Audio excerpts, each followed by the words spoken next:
Un pastor alemán bloquea a una niña que intentaba abordar. Lo que ella escondía provocó la cancelación inmediata de un vuelo. Los suelos relucientes de la Terminal C del Aeropuerto Internacional de Dulles reflejaban el paso apresurado de 1000 viajes bajo los altos techos abovedados. Afuera, la fresca mañana de octubre prometía la llegada del otoño, pero dentro, el aire vibraba con el caos controlado de las salidas.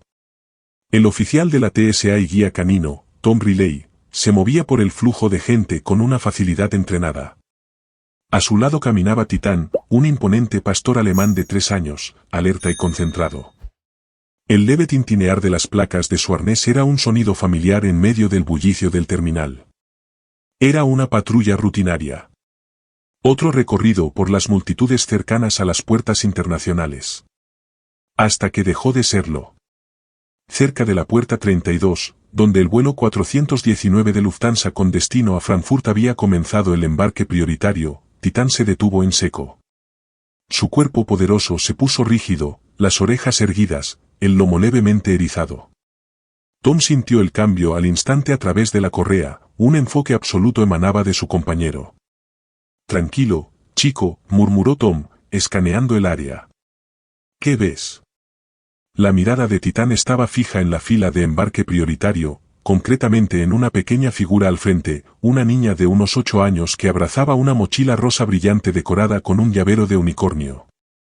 Estaba junto a una mujer alta y rubia que llevaba gafas de sol dentro del aeropuerto, y que miraba su reloj con impaciencia, alternando la vista entre este y el puente de embarque. El perro no ladró con agresividad, pero emitió un quejido bajo y grave, avanzando un poco, colocándose directamente en el camino hacia la agente de la puerta, bloqueando efectivamente la fila. Su nariz se movía, olfateando el aire alrededor de la niña y su mochila con intensidad. La mujer, al ver su camino bloqueado, exclamó con voz tensa, «Disculpe, oficial. Tenemos que abordar». «Un momento, señora», respondió Tom con calma, evaluando a la pareja. La niña, Sophie, permanecía completamente inmóvil, con la mirada fija en el suelo y las manos aferradas a la mochila, que llevaba bien ajustada. No mostraba miedo ante el gran perro, ni siquiera curiosidad, solo una inquietante expresión vacía. Titán gimió nuevamente, más fuerte esta vez, empujando la mochila rosa con el hocico antes de mirar de nuevo a Tom con total certeza. No era una olfateada casual. Era una alerta definitiva. Tom reconoció inmediatamente las señales específicas. Titán estaba entrenado para detectar componentes electrónicos y firmas energéticas asociadas con dispositivos prohibidos, distintos de teléfonos y laptops comunes. «Señora, necesito que nos acompañe a un lado», dijo Tom, firme pero cortés, haciendo una seña a su colega Clara Hayes, que patrullaba cerca. El embarque se detuvo. Los pasajeros se giraban curiosos, murmurando entre ellos. El rostro de la mujer se tensó. «Esto es ridículo. Vamos a perder el vuelo». Pero Titán no se movió. Seguía siendo un centinela peludo e inquebrantable. Clara se acercó, ofreciendo una sonrisa tranquilizadora que no alcanzaba sus ojos. «¿Qué pasa, Tom?» Titán alertó por la mochila, dijo Tom en voz baja. «Tenemos que revisarla». El aire se llenó de una curiosidad intensa y una creciente incomodidad. ¿Qué podía haber en la mochila rosa de una niña para que un perro altamente entrenado reaccionara así? Tom Riley llevaba 6 años como guía canino en la TSA de Dulles. Ya lo había visto todo, o eso pensaba, viajeros nerviosos, paquetes sospechosos, objetos prohibidos ocultos por ignorancia o desesperación. Amaba su trabajo, el vínculo con Titán, el saber que contribuía, aunque fuera de manera invisible, a la seguridad del aeropuerto. Titán no era solo su compañero. Era familia. Vivía con Tom y su esposa en su pequeña finca en el norte de Virginia. Titán estaba especializado en detección de dispositivos electrónicos una habilidad crucial en un aeropuerto que servía a la capital del país. Podía identificar baterías de litio grandes, configuraciones electrónicas inusuales, componentes blindados que no coincidían con lo habitual. La zona de embarque del vuelo 419 de Lufthansa era un microcosmos de Dulles, diplomáticos con trajes elegantes, familias ilusionadas por las vacaciones, ejecutivos absortos en sus teléfonos, estudiantes rumbo a casa o al extranjero. En medio de ese entorno rutinario, la alerta de Titán era especialmente inquietante. Tom ya había notado a la niña Sophie y a su acompañante, Ellen Foster, según indicaba el pase de abordar, antes de que Titán reaccionara. Había algo extraño en ellas. Los movimientos agitados de Ellen, sus gafas oscuras dentro del edificio, sus miradas nerviosas. Todo contrastaba con la inmovilidad de Sophie. La niña no parecía emocionada por un viaje, sino una especie de soldado diminuto esperando órdenes. La alerta de Titán no era frenética como ante explosivos, ni aguda como con narcóticos. Era una atención profunda, enfocada, combinada con un bloqueo físico, señal clara de detección de electrónica prohibida. Por protocolo, debemos revisar cualquier mochila sobre la que nuestros K9 alerten, explicó Tom con voz tranquila, a pesar de las protestas crecientes de Ellen. Mi hija le tiene miedo a los perros, espetó Ellen, jalando a Sophie detrás de ella, aunque la niña no había mostrado ni una pizca de miedo ante Titán. La están alterando. Tenemos conexiones que hacer. Esa contradicción, el supuesto miedo y la ausencia total de reacción, encendió las alarmas internas de Tom. Clara, serena, se agachó levemente para hablar con Sophie, ignorando a Ellen por el momento. ¿Qué mochila tan bonita tienes? ¿Puedo echar un vistazo rápido por mi amigo Titán? A veces se pone curioso. Sophie levantó la vista, no hacia Clara, sino hacia Ellen. Una mirada rápida, como buscando aprobación. Ellen asintió levemente, con los labios apretados. Sophie, en silencio, se quitó la mochila de los hombros y se la entregó a Clara. Ese momento, la alerta persistente de Titán, las protestas sospechosas de Ellen, la obediencia pasiva de Sophie, y la decisión de Tom de detener el embarque, se convirtió en el punto de inflexión. La patrulla rutinaria había dado paso a una necesidad urgente, descubrir qué se escondía en la mochila inocente de una niña.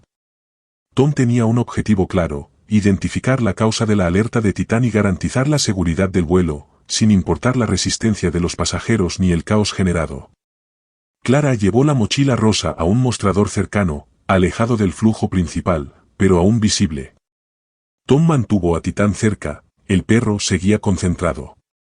Ellen observaba intensamente, con los brazos cruzados, el pie golpeando el suelo. Sophie permanecía junto a ella, pequeña y callada, con la mirada distante. Veamos qué tesoros tenemos aquí, dijo Clara en tono ligero, abriendo el compartimento principal. Dentro había objetos comunes para una niña de su edad. Un libro de colorear a medio terminar con princesas y dragones. Un estuche con lápices de colores. Un peluche de unicornio muy usado, con crines de hilo arcoíris. Su melena y su cola, una caja de jugo y una tableta infantil en una funda protectora rosa gruesa de goma. Clara colocó los objetos con cuidado. Todo parecía perfectamente normal, apropiado para su edad. Y sin embargo Titán volvió a empujar la mano de Clara. Y luego apuntó con el hocico directamente a la tableta. Parece muy interesado en tu computadora, Sophie, comentó. Clara con tono casual, tomando la tableta. Se sentía ligeramente más pesada de lo habitual, incluso con la funda. Pasó los dedos por los bordes del grueso estuche de goma, buscando alguna irregularidad. Cerca del puerto de carga. Su dedo notó una diminuta costura, casi invisible, que no formaba parte del diseño estándar de la funda. Tom, dijo, bajando el tono de su voz, que ya no tenía ligereza. Echa un vistazo a esto. Tom se acercó. La costura estaba expertamente escondida. Pero definitivamente estaba allí. Esto requería algo más que una simple inspección visual. Señora, dijo Tom, dirigiéndose a Ellen Foster. Necesitamos llevarnos esta tableta para una inspección más minuciosa. Finalmente, la compostura de Ellen se rompió. Absolutamente no. Es solo un juguete. ¿Tiene nuestros juegos? Ustedes nos están acosando. Exijo hablar con su supervisor. Su voz se elevó, atrayendo la atención de los pasajeros retrasados, que comenzaban a impacientarse. Ignorando su arrebato, Clara empezó a retirar con cuidado la funda ajustada de goma. Al quitarla, se reveló la parte trasera de la tableta.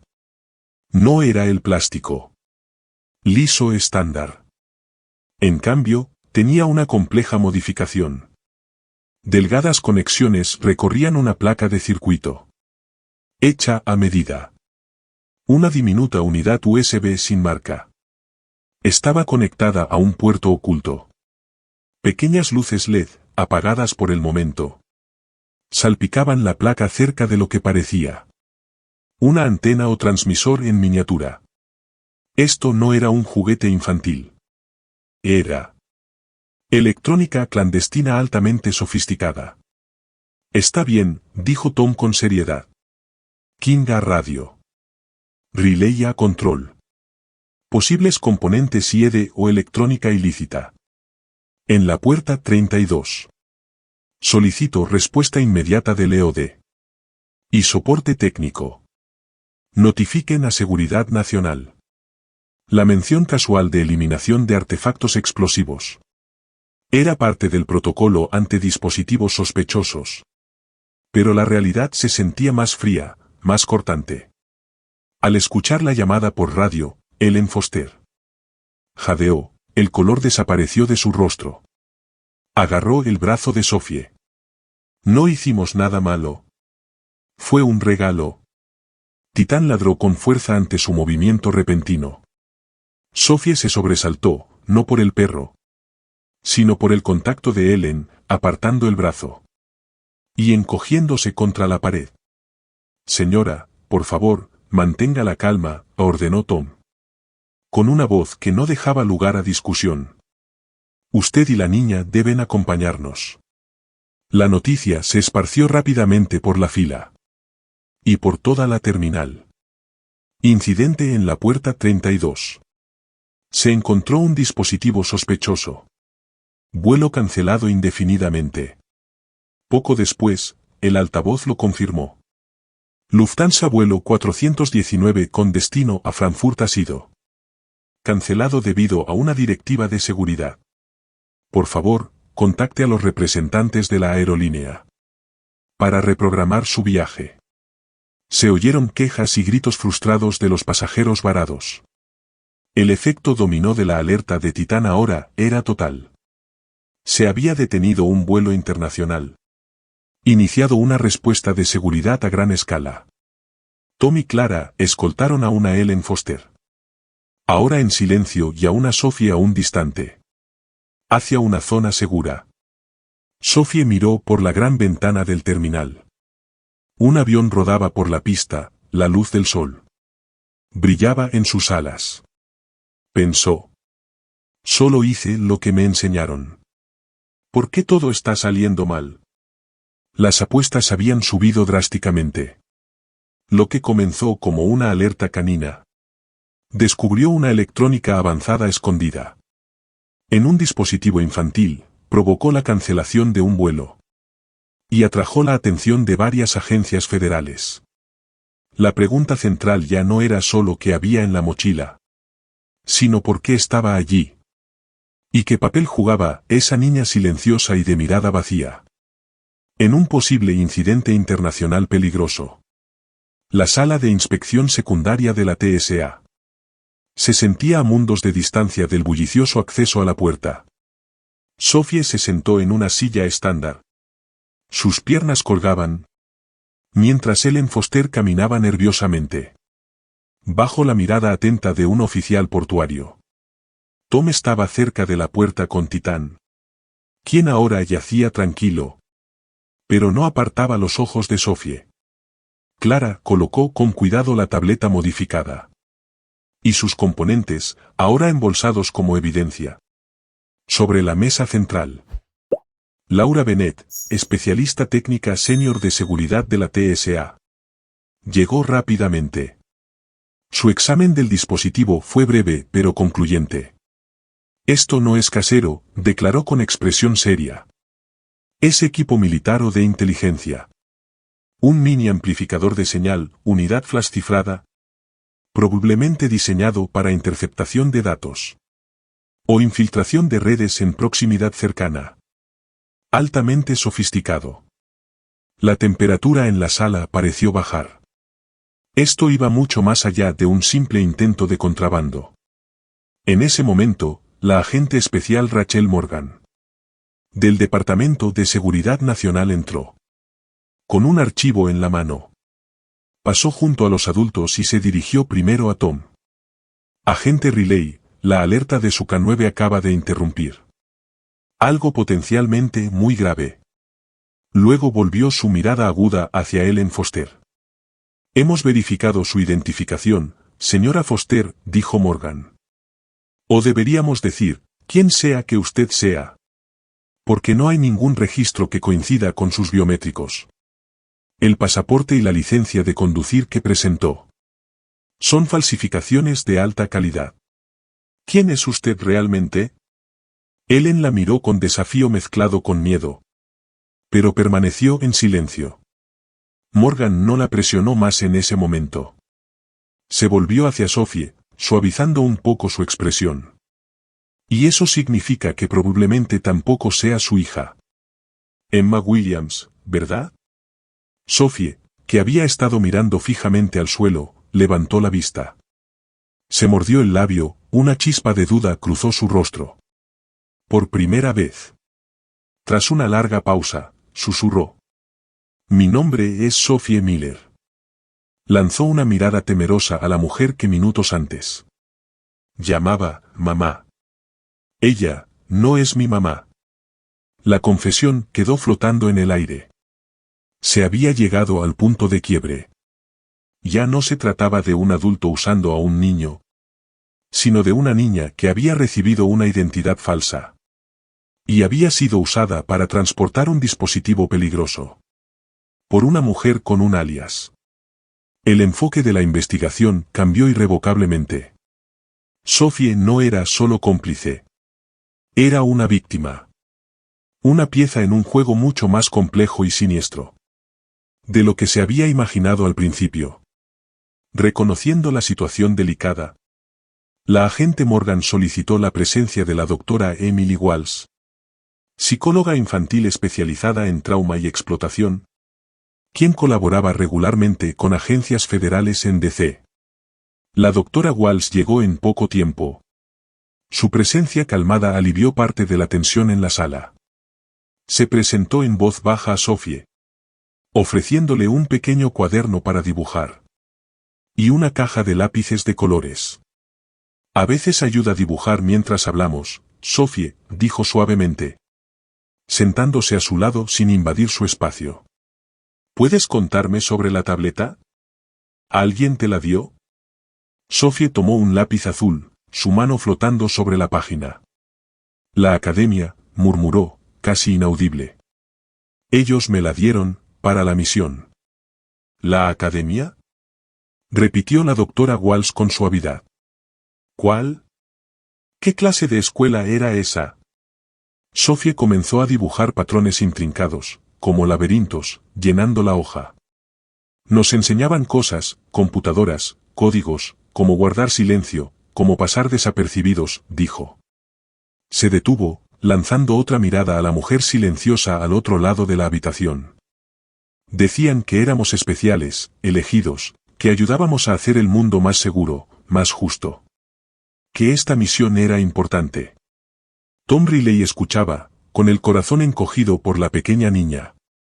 Miró a Titán, que tenía la cabeza apoyada en las patas, observando a Sophie con ojos suaves. Lo sabías, chico, pensó Tom. Sientes que algo está mal. Sintió una oleada de protección hacia Sophie, acompañada de un frío temor por aquella academia que entrenaba niños para el espionaje. El punto de no retorno era claro. No solo habían descubierto un dispositivo, sino también evidencia de una organización clandestina que explotaba a menores. Ahora su objetivo no era solo entender el aparato, sino rescatar a Sophie y averiguar cuántos más eran como ella. La investigación se aceleró, impulsada por las escalofriantes revelaciones fragmentadas de Sophie. Mientras los equipos de ciberforense trabajaban sin descanso para descifrar la unidad USB y analizar las capacidades del dispositivo, confirmando que estaba diseñado para extraer datos de redes seguras de forma pasiva o potencialmente introducir malware por proximidad, la doctora Walsh continuaba sus sesiones con Sophie, con paciencia. Poco a poco, con esfuerzo, emergieron detalles de la academia. Sophie describió una instalación aislada, autosuficiente, ubicada en algún lugar remoto, posiblemente en una zona montañosa. Estaba dirigida por instructores conocidos solo por seudónimos, maestra, conductor, cifra. Los niños, reclutados de orfanatos o situaciones vulnerables bajo falsas promesas, comenzaban el entrenamiento desde muy pequeños, a menudo desde los 5 o 6 años. Su currículo no consistía en lectura, escritura y matemáticas al uso tradicional. Era codificación, criptografía, ganzuado, ingeniería social, condicionamiento psicológico y dominio de diversos dispositivos electrónicos. Fueron aislados deliberadamente del mundo exterior. Su única realidad, la academia y su retorcida ideología. Nos decían que éramos patriotas, explicó Sophie, mientras dibujaba circuitos complejos en su cuaderno. Que el mundo exterior era peligroso y corrupto, y que nosotros éramos los únicos lo suficientemente inteligentes y capacitados para arreglarlo. Decían que nuestras familias reales no lo entenderían, pero que estarían orgullosas si lo supieran. No recordaba a su familia antes de llegar, con unos 4 años, a lo que creía era un internado especial para niños superdotados. La doctora Walsh escuchaba con creciente horror, reconociendo las señales clásicas de adoctrinamiento sectario y explotación. Los niños no solo eran entrenados. Eran moldeados. Sus identidades eran sistemáticamente destruidas y reconstruidas en torno a la misión de la academia. Su especialidad era tanto su fuerza como su prisión. La información más crucial que Sophie proporcionó fue el nombre de su amiga más cercana en la academia, Zoe Carter. Zoe se fue 2 días antes que yo, susurró Sophie, con la voz cargada de lágrimas contenidas. Ella también iba a una misión, a Chicago. Oh, creo que tenía una mochila como la mía, pero púrpura. Esto movilizó al DHS y al FBI. Se emitió una alerta multiagencial en todo el país. En pocas horas, equipos de seguridad en el Aeropuerto Internacional O'Hare de Chicago localizaron a Zoe Carter justo antes de que abordara un vuelo hacia Londres. Estaba acompañada por un hombre con una identidad falsa, pero que coincidía con la descripción de un guía de la academia. Zoe, un poco mayor y aparentemente más desafiante que Sophie, también llevaba una mochila con un dispositivo oculto casi idéntico. El hallazgo confirmó sus peores temores. La academia estaba desplegando múltiples niños operativos simultáneamente. ¿Cuántos más habría ahí fuera? ¿Y cuáles eran sus objetivos? Sophie y Zoe fueron reunidas en una instalación gubernamental segura y adaptada para menores en Virginia. El primer encuentro fue emotivo, cargado de vergüenza por su supuesto fracaso. Estarán tan enojados porque nos atraparon, sollozó Zoe, aferrándose a Sophie. Tal vez, que nos atraparan fue algo bueno, dijo Sophie con cautela. Bajo el cuidado de la doctora Walsh y con el constante apoyo de agentes como Tom, que visitaban con Titán siempre que podían, el perro resultó ser notablemente terapéutico. Las niñas comenzaron el lento proceso de desprogramación y sanación. Compartieron historias, miedos y los pequeños placeres prohibidos que habían encontrado incluso dentro de los muros rígidos de la academia. Una noche, acostadas en camas contiguas en su habitación segura, mirando las estrellas fosforescentes pegadas al techo, Sophie preguntó: «¿Si no somos los agentes especiales que decían que éramos, quiénes somos?» Zoe extendió la mano y apretó la de Sophie. «Yo soy Zoe. Tú eres Sophie. Tal vez eso sea suficiente por ahora». Una pequeña y frágil sonrisa se dibujó en el rostro de ambas. Mientras tanto, la presión aumentaba. Los datos recuperados de los dispositivos, combinados con marcadores geográficos mencionados por las niñas y análisis avanzados de imágenes satelitales, empezaron a perfilar una posible ubicación de la academia, una zona remota y densamente boscosa en las montañas Apalaches. La organización detrás seguía en las sombras, pero parecía bien financiada y tecnológicamente avanzada. Ellen Foster y el guía de Zoe no hablaban, probablemente aterrados por represalias de sus superiores. Los riesgos eran inmensos. La organización también sabía que sus dispositivos y operativos habían sido comprometidos. ¿Intentarían recuperar a las niñas? ¿Acelerarían otras misiones? ¿O simplemente desaparecerían, borrando todo rastro de la existencia de la academia? El FBI y el DHS planearon su siguiente movimiento con cuidado, sabiendo que probablemente solo tendrían una oportunidad para localizar la instalación y rescatar a los demás niños antes de que la organización desapareciera por completo. La confrontación final se avecinaba. Una carrera contra el tiempo iniciada por el sensible olfato de un perro y el viaje interceptado de una niña. El amanecer rompió frío y claro sobre las cumbres escarpadas de los Apalaches. Abajo, oculto bajo un denso dosel forestal y protegido por sofisticadas contramedidas electrónicas, yacía el objetivo, la instalación conocida por Sophie y Zoe como la Academia. Una fuerza operativa conjunta, liderada por el equipo de rescate de rehenes del FBI y apoyada por unidades tácticas del DHS, se había reunido silenciosamente durante la noche. Guiados por inteligencia precisa obtenida de los dispositivos confiscados y corroborada por los testimonios de las niñas, la redada fue ejecutada con precisión quirúrgica. Con precisión quirúrgica, los equipos de incursión sortearon las defensas del perímetro exterior, mientras las unidades de guerra cibernética neutralizaban los sistemas de comunicación de la instalación, evitando cualquier advertencia o eliminación de datos. Helicópteros flotaban estratégicamente listos para desplegar refuerzos o evacuar heridos. En el interior, la escena era surrealista. Los agentes recorrieron dormitorios, aulas equipadas con estaciones de trabajo de alta tecnología y áreas de entrenamiento diseñadas para simular entornos urbanos. Encontraron a instructores, identificados más tarde como ex agentes de inteligencia, ingenieros renegados y psicólogos, que ofrecieron poca resistencia, claramente atónitos por el asalto repentino y abrumador. La mujer conocida como Ellen Foster fue una de las detenidas, su verdadera identidad fue confirmada como una alta administradora de la academia. El objetivo principal, sin embargo, eran los niños. Los agentes encontraron a 12 menores más, con edades entre 7 y 14 años, en diversos estados de confusión y miedo.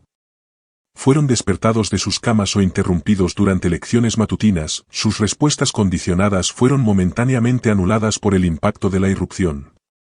Miembros del equipo especializado en manejo de rehenes y víctimas infantiles actuaron con calma, tranquilizando a los niños y separándolos de sus manipuladores.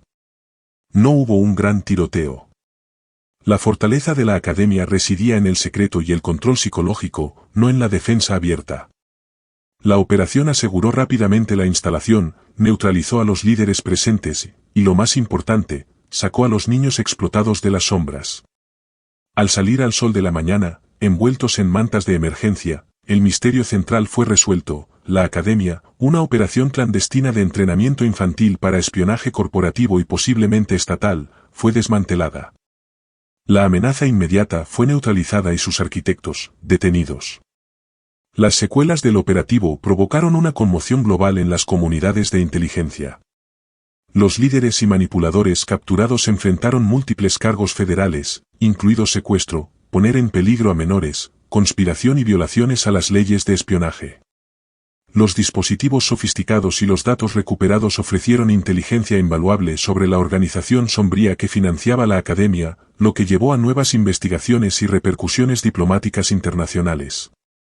Para Sophie, Zoe y los otros 12 niños rescatados, la redada marcó el comienzo de un largo y complejo camino hacia la recuperación. Fueron ubicados en hogares de acogida terapéuticos especializados, recibiendo asesoramiento intensivo de expertos como la doctora Walsh para superar años de adoctrinamiento y trauma. Reaprender a vivir como niños, asistir a escuelas normales, hacer amigos sin agendas ocultas, comprender lo que es una familia genuina, fue un proceso lento y desafiante, pero que enfrentaron juntos. Públicamente, la historia fue manejada con cuidado para proteger las identidades de los menores. Pero la narrativa central, niños explotados rescatados gracias al olfato de un K-9, conmovió profundamente. Inspirados por la historia de Sophie y Zoe, compartida a menudo de forma anónima, florecieron iniciativas comunitarias. Se creó un fondo de becas llamado Estrellas Sofía y Soui para apoyar oportunidades educativas a niños vulnerables y rescatados en todo el país. Donaciones de juguetes, libros y ropa llegaron para los niños en recuperación. Tom Riley y Titán se convirtieron en celebridades menores dentro de la TSA y el DHS, sus acciones resaltando el papel crucial de las unidades K9. Tom visitaba frecuentemente a Sofía y Soui, llevando a Titán, cuya presencia constante y libre de juicios seguía siendo una fuente de consuelo y recordatorio del rescate. Clara Hayes también permaneció como un apoyo constante, convirtiéndose en una amiga y mentora de confianza para Sophie. 6 meses después de la redada, en un brillante día de primavera, se celebró un picnic en un parque soleado de Virginia.